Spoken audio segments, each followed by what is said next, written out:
Hello, this is Michelle again with a new video in the series of videos to use as a quick start guide to using VAIF. In the previous video, you saw how to import VAIF into a Unity project. In this video, you're going to see an example scene that'll also be available to you in the VAIF package you downloaded. For this video, I've already downloaded the example scene, so we're just going to go from there.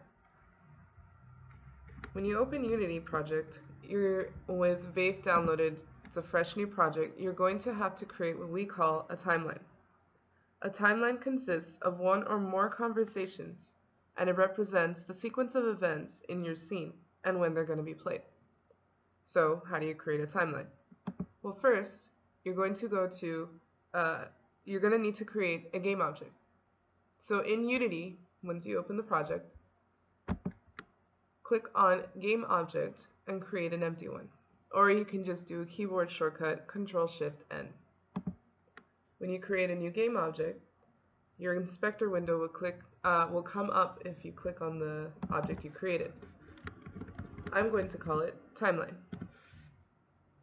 And now that you've created a timeline object, you're going to have to add components that are required in order to play the events in the conversations.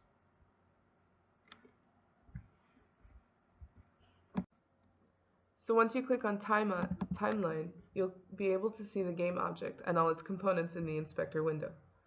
In order to create the timeline that'll work with the different conversations and play those events, you'll need to add several components. So here's how you do it. You click on Add Component, and the first script or component we want you to add is going to be called Conversation IM. Now this will only show up if you've actually and successfully integrated VAIF with the project, and that is in another video. So to add this component, you click Conversation IM script, and there you go, you've added that component. So now you need to add several more. The next one we will add, and you should be following this order, is Interaction Manager. And the nifty search function finds it for me quickly. And I will add another component called the Motion Check Manager. Once again, the Response Manager. One more time for the Trigger Manager. And then the Wait Manager. The Wildcard Manager. And last but not least, the Memory Check Manager.